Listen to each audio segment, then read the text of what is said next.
2 நாளாக பிளான் பண்ணி 3வது நாளாக இன்றைக்கி தான் என்னோட பிளானே சக்ஸஸ் ஆனிச்சு. இன்றைக்கி வந்து பார்த்தீங்கன்னா ஷாப்பிங் போகலான்னு சொல்லிட்டு தான் ரெடி ஆயிருந்தேன் டிமார்ட்க்கு. ஷாப்பிங்னா யாருக்கு தான் பிடிக்காது, அதாவது என்ன மாதிரி இருக்கிற இல்லத்தரசிங்களுக்கு ஷாப்பிங்னா ரொம்ப பிடிக்கும். கிராமத்தில் வந்து பார்த்தீங்கன்னா ஏதாவது ஒரு பொருள் வாங்க போகிறோன்னா ஷாப்பிங் அப்படிங்கிற வார்த்தையெல்லாம் யூஸ் பண்ண மாட்டாங்க. அவங்க வந்து செலவு பண்ண போகிறேன்னு தான் சொல்லுவாங்க. உண்மையாலுமே பணத்தை செலவு பண்ண போகிறது தான் அந்த மாதிரி சொல்லியிருப்பாங்க போல்.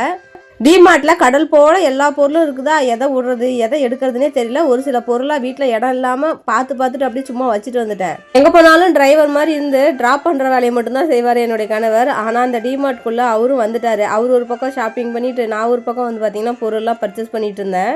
எந்த பொருளை எடுக்கிறது எந்த பொருளை வைக்கிறதுனே தெரியல. ஒவ்வொன்றும் அவ்வளோ அழகாக இருந்துச்சு. ப்ரைஸுமே மற்ற இடத்த விடவே டிமார்ட் வந்து பரவாயில்லன்னு எனக்கு தோணுது.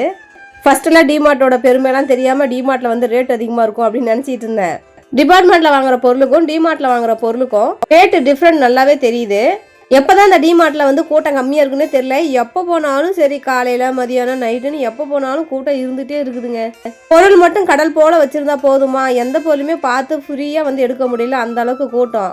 போகிறதுக்கு முன்னாடி இதெல்லாம் வாங்கணும் அதெல்லாம் வாங்கணும்னு சொல்லிட்டு நிறைய பிளான் பண்ணிட்டு போயிருந்தேன். ஆனால் அந்த கூட்டத்தில் வந்து ஒரு சில பொருள் தான் வாங்க முடிஞ்சிச்சு. இந்த மாதிரி வெயிட்டாக கடாய் வாங்கணும்னு ரொம்ப நாள் ஆசைப்பட்டுட்டு இருந்தேன்னா அதை வாங்கின சந்தோஷத்தில் ஒரு சில விஷயத்த வந்து மறந்துட்டேன். வீட்டுக்கு வந்ததுக்கு அப்புறம் தான் பார்த்தா தெரியுது இதில் மூடி வந்து இல்லைங்க.